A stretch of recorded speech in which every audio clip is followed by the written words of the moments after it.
Welcome back to the Ranch It Up Radio Show, the most information packed into a 30-minute program that you can find. It's your all things ranching newscast, and so glad to be hanging out with y'all. Questions, comments, concerns, criticisms, rants, it doesn't matter. You can call or text. That phone number is 707-RANCH-20. That's 707-726-2420. Our email, ranchitupshow@gmail.com, and prowling around social media at Ranch It Up Show. Now, a couple of weeks ago, we introduced y'all to Larry Gran with Jorgensen Land Cattle. In case you missed that episode, head to ranchitupshow.com to go back and take that particular interview in, which we recommend. We talked DNA testing the cowherd, becoming more and more popular, and for good reason. Jorgensen Land Cattle, they charge $39 a head for the test, and I wanted to pick up where we left off with Larry. So, Larry, hey, thanks for coming back on the program. We went through the how and why to DNA test the cowherd, but let's get into this. How well does this work to be able to dial in the genetic makeup of not just the cowherd, but the specific cow? I'm not going to say it's foolproof, but it's very, very accurate. Because you have to remember the DNA of the cow and the DNA of the bull can't be altered. You know, when it combines, everybody thinks that it's, 50% of the cow and 50% of the bull. But that is not the case. Research has shown that in some instances, let's just take birth weight, for instance. You got a low birth weight bull. He's got a birth EPD of a 0. And you got a high birth weight cow. She's got a birth EPD of +8. So you figure, okay, if I breed this bull to this cow, I'm going to get a birth EPD of 4. On paper, you do.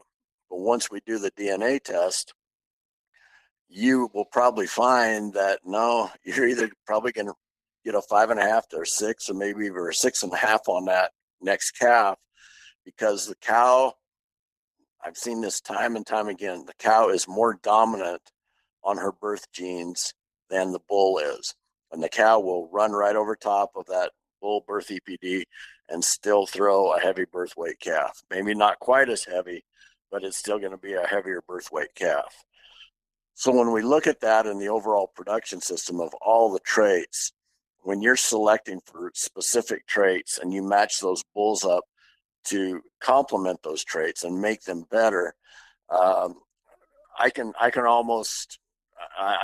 sit there and look at the information and say, here's where you were last year, here's where you are now. We increased it by 20%.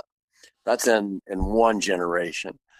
We've got one producer in western Minnesota, and he just started DNA in his cows, and he's made so much genetic progress now that he is AIing specific cows to specific bulls, because he just can't group breed them anymore to make the genetic progress he needs. So you're literally selecting the building blocks of both the cow and the bull, and you're just stacking them. And I am very, very confident in the results. I've seen the genetic progress that customers have made, and once they start into it, they can't turn back. They know they've got to test the next set of calves to see where they are and to make sure that they're selecting the right bulls for the right calves. Is this going to take a little bit of some consultation with you and some others from the JLC crew? Because this is really, this is a partnership of coming together and working towards one common goal, just like having your veterinarian. They don't want to just come out and fix C-sections at 2:00 in the morning when it's 40 below. They want to be more of a consultant. So is that kind of the Jorgensen Land Cattle program? Is that, look, we really want to come in and act as almost a genetic consultant? That's exactly right. We call them genetic consultations. Once we get the results, then we sit down with the customer and go over them with them. And you look at the cost per head. Yeah, it's $40 a head, $39 a head, but also realize that cow's going to be in your cow herd for the next 8 to 10 years. So you take, even at eight years, you're looking at, or 10 years, you're looking at less than $5 a year to carry that cow. So let's say you keep 5 heifers that you shouldn't, that have lower weaning weights than 5 heifers that do. Let's say that they reduce your weaning weights by 20 pounds. So 20 pounds per heifer at what, $3? Let's just say $3 a pound right now. 20 pounds times 3, that's $60. Okay.